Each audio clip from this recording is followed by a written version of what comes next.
Welcome to Office Revenge Hub. Relax and enjoy the story.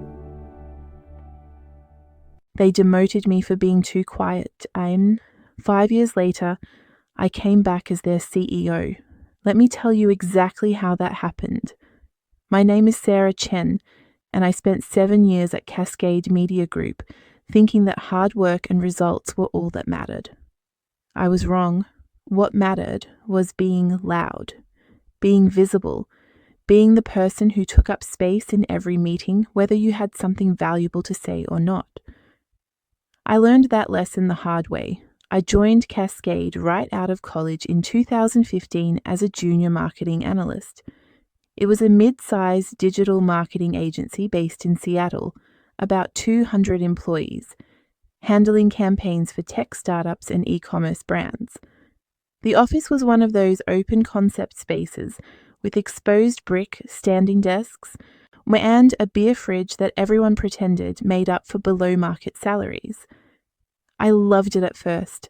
I was 23, hungry to prove myself, and genuinely excited about the work.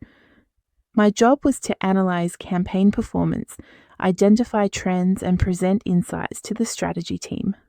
I was good at it, really good at it. Within my first year, I'd found a pattern in our social media data that led to a 30% increase in engagement for our biggest client. My manager, Tom, praised me in our one-on-one and said I had a bright future at the company. But I was quiet. I've always been quiet. Not shy, not anxious, just someone who thinks before speaking, someone who doesn't feel the need to fill silence with noise. In meetings, I'd listen to everyone else talk, wait for my turn, and then share my analysis clearly and concisely. Yeah, I didn't interrupt. I didn't grandstand. I just did my job. For a while, that seemed fine. I got promoted to senior analyst after 2 years, then to marketing strategist after 4.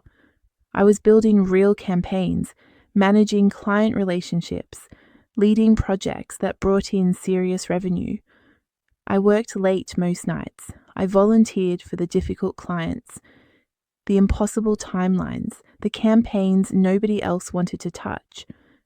I built a reputation for being reliable, thorough, and effective. But I wasn't loud about it. The company culture at Cascade was intense in a specific way. It rewarded performance, sure, but it really rewarded performance that was performed. The people who got ahead were the ones who sent company-wide emails about their wins. The ones who spoke up in every meeting, even when they had nothing new to add. The ones who made sure everyone knew they were working weekends. I just worked weekends. I didn't announce it. There was this guy, Brandon, who joined the company about 3 years after me. He was a marketing coordinator in entry level, but he had this energy that people loved. He was charismatic, confident, always ready with a joke or a comment. In meetings, he'd jump in with half-formed ideas and pitch them like they were revolutionary. Most of the time, his suggestions were things we'd already tried or ideas that didn't make strategic sense, but he said them with such conviction that people listened. Brandon and I worked on a few campaigns together. I'd do the research, build the strategy, manage the execution. He'd present the results in team meetings, adding his own spin, making it entertaining. My people started associating him with success. I didn't mind at first. I'm not someone who needs applause. I cared about the work, not the credit. But over time, something shifted. Brandon got promoted to senior coordinator after just 18 months. Then to strategist after another year. We were at the same level now, despite the fact that I had 4 more years of experience and a track record that was objectively stronger. I told myself it didn't matter. I told myself that my results would speak for themselves eventually.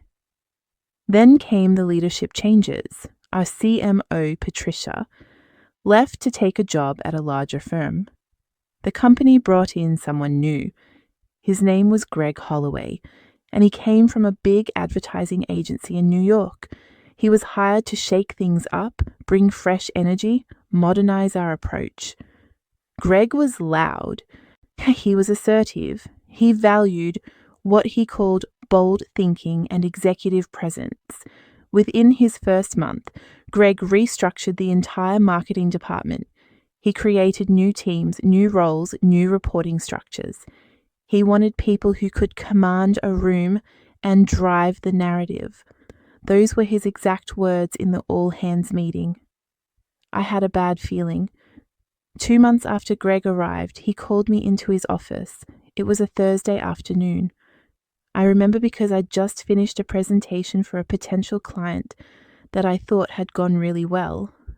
I was in a good mood. Greg's office was corner suite, all glass walls, view of the Space Needle in the distance. He was sitting behind his desk in an expensive suit, typing on his laptop.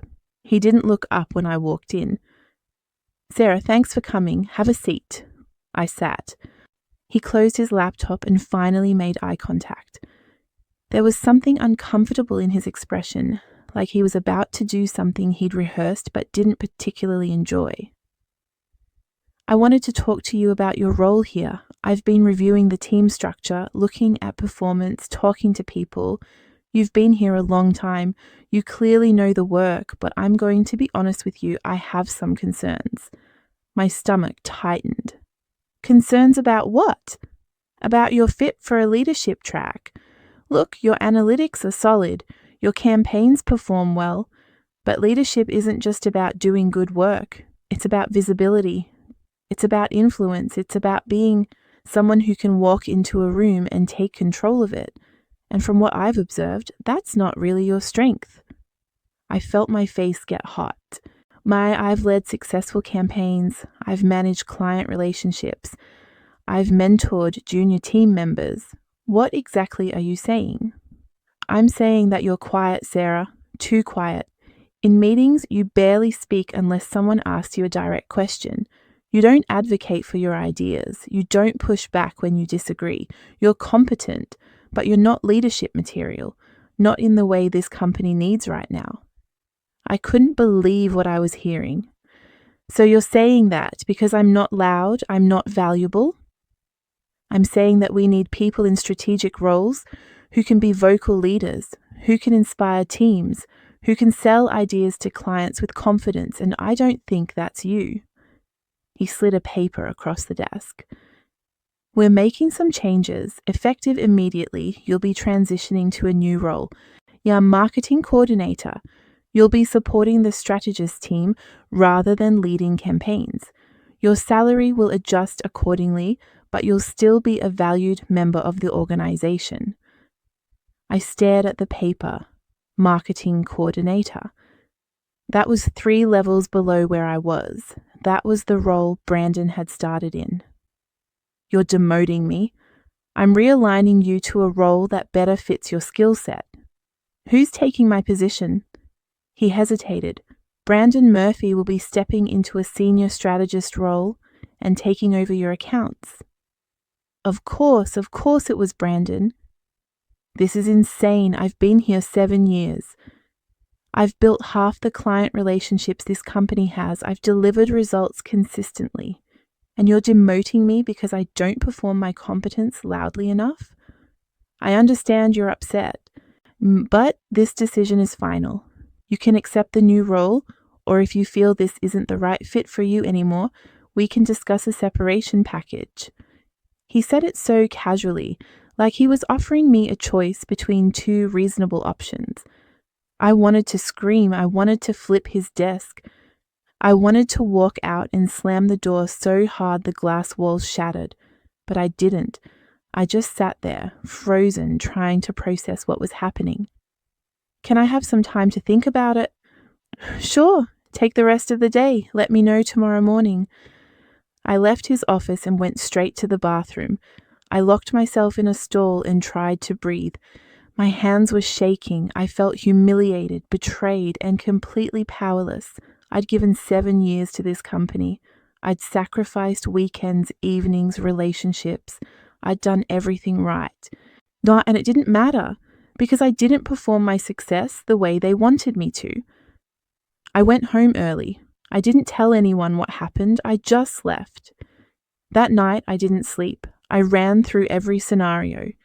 If I took the demotion, I'd be reporting to people I used to mentor. I'd be making half my salary. I'd be humiliated every single day. If I quit, I'd have to find a new job, explain why I left, start over somewhere else. Both options felt like losing. I thought about fighting it, going to HR, filing a complaint, but I knew how these things worked. Greg was the new CMO. He had the power. HR existed to protect the company, not me.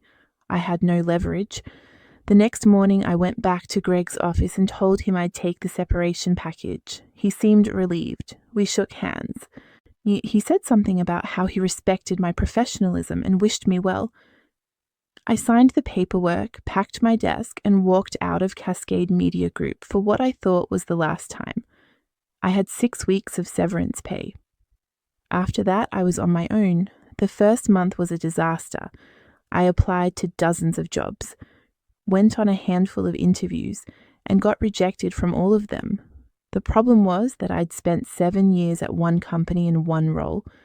My resume was deep but narrow, and when I explained why I'd left, I could see interviewers lose interest. Nobody wants to hire someone who got demoted and then quit. I started freelancing just to pay rent. Small projects, low rates, clients who wanted fast turnarounds and didn't care about strategy. It was demoralizing. When I'd gone from running major campaigns to designing Instagram graphics for $50, my savings ran out after 3 months. I moved out of my apartment and into a friend's spare room. I sold my car. I stopped going out, stopped seeing people, stopped doing anything that cost money. I felt like a failure, like I'd wasted 7 years of my life believing that competence mattered when really all that mattered was perception. I stopped looking at LinkedIn because seeing my former colleagues post about their wins made me want to scream. I stopped talking to most of my friends because I was embarrassed. I stopped believing I had any value. That was the lowest point. Lying on an air mattress in someone else's apartment at 30 years old, wondering if I'd ever recover from this. Then one night, about 4 months after I'd left Cascade, I got a message on LinkedIn from someone I didn't know. Her name was Diane Morales. She was a partner at a venture capital firm in San Francisco. Her message was short. "Hi Sarah, I came across your profile and your work at Cascade. I'm working with a portfolio company that needs strategic marketing leadership. Would you be open to a conversation?" I almost didn't respond. I figured it was a scam or a recruiter fishing for referrals, but I had nothing to lose, so I replied. We got on a call the next day. Diane was direct and sharp. She told me about a startup called Prism Analytics, a data intelligence platform for e-commerce brands. They were post-Series A, growing fast but struggling with marketing. They had a product people loved, but no cohesive strategy for customer acquisition. "I've been reviewing candidates for a head of marketing role," Diane said. "Most of them are big personalities with thin results. Then I found your work. The campaigns you built at Cascade was smarter than anything I've seen from people twice your age. Why did you leave?" I hesitated. I'd been trying to spin my departure as a mutual decision, a desire for new challenges. But something about Diane's tone made me think she'd see through that. So I told her the truth, the demotion, the bias toward loud over effective, the humiliation. She was quiet for a moment. "That's the dumbest thing I've ever heard. Their loss. Are you interested in building something from scratch?" "I am." "Good, I'm sending you the CEO's contact. His name is Naveen Kapoor. Talk to him. If you're half as good as your work suggests, this could be a fit." I talked to Naveen the next week. He was technical, thoughtful, and frustrated with marketing agencies who promised big results and delivered mediocrity. He wanted someone who understood data, who could build strategy, who didn't need to be micromanaged. We clicked immediately. He offered me the role, head of marketing, equity, real budget, full autonomy. I accepted. I moved to San Francisco 2 weeks later. Prism was everything Cascade wasn't. It was small, scrappy, focused. Naveen trusted me to build the marketing function from the ground up. No performative meetings, no politics, just results. I hired a small team. I built campaigns based on data, not trends. I focused on channels that actually converted rather than channels that looked impressive in presentations. Within 6 months, we'd tripled our inbound lead volume. Within a year, we'd hit every growth target Naveen had set. The company kept growing. We closed a Series B round, then a Series C. Prism went from 30 employees to 300. I went from head of marketing to VP of growth to chief growth officer. I was good at my job, really good, and for the first time in my career, I was working somewhere that valued results over performance. But I still thought about Cascade. I still thought about Greg and Brandon and the humiliation of being told I wasn't leadership material because I didn't talk enough. Then, 3 years after I'd left, I got a call from a board member at Cascade Media Group. His name was Lawrence Harding. He was one of the original investors, someone who'd been on the board since the company's founding. And I'd met him a few times during my years there, but never worked with him directly. Sarah, I hope I'm not catching you at a bad time. I wanted to reach out because we're in the middle of some transitions at Cascade, and your name came up. Transitions? Greg Holloway is leaving. The company's been struggling. Revenue's down. We've lost several major clients. The board is looking for new leadership, and frankly, we need someone who actually understands marketing. I've been reviewing your work at Prism. It's exceptional. I'd like to talk to you about coming back to Cascade as our chief marketing officer. I almost laughed. You want me to come back to the company that demoted me? I want you to come back to lead the company that made a terrible mistake. Look, I wasn't involved in the decision to let you go. I didn't even know about it until months later. But I know what you built at Cascade, and I know what you've built at Prism.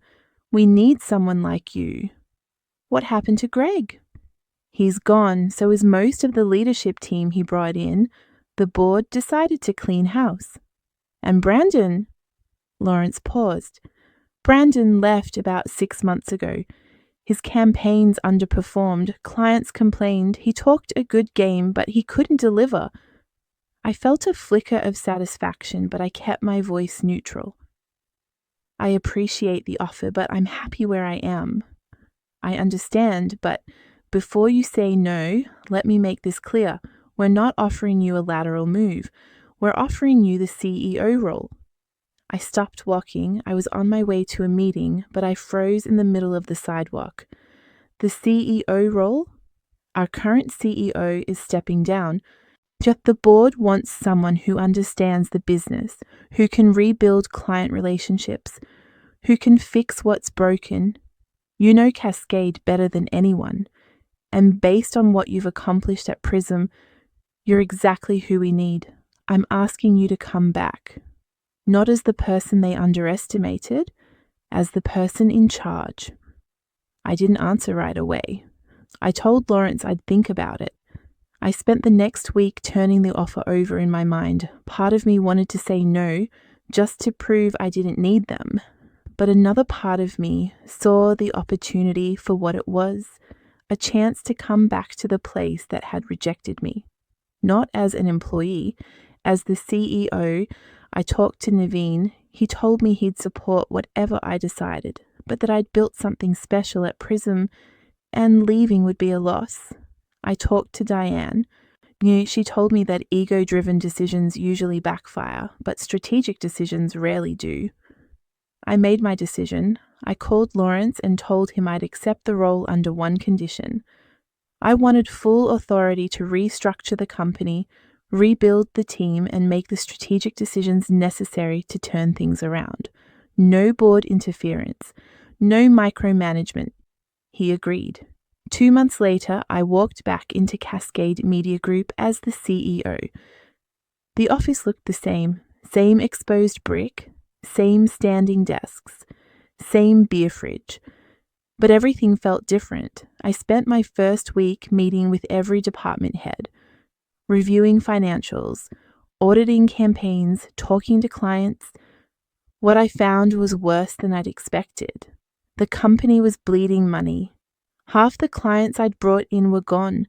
The campaigns that were running were generic, ineffective, and embarrassingly off-brand.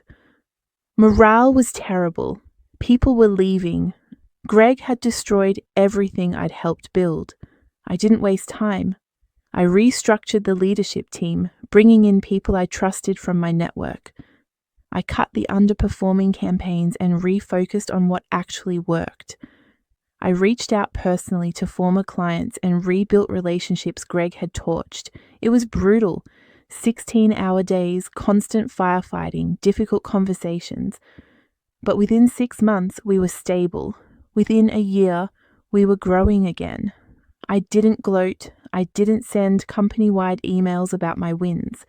I just did the work. But there was one moment I'd been waiting for. About 8 months into my tenure as CEO, I got an email from Brandon.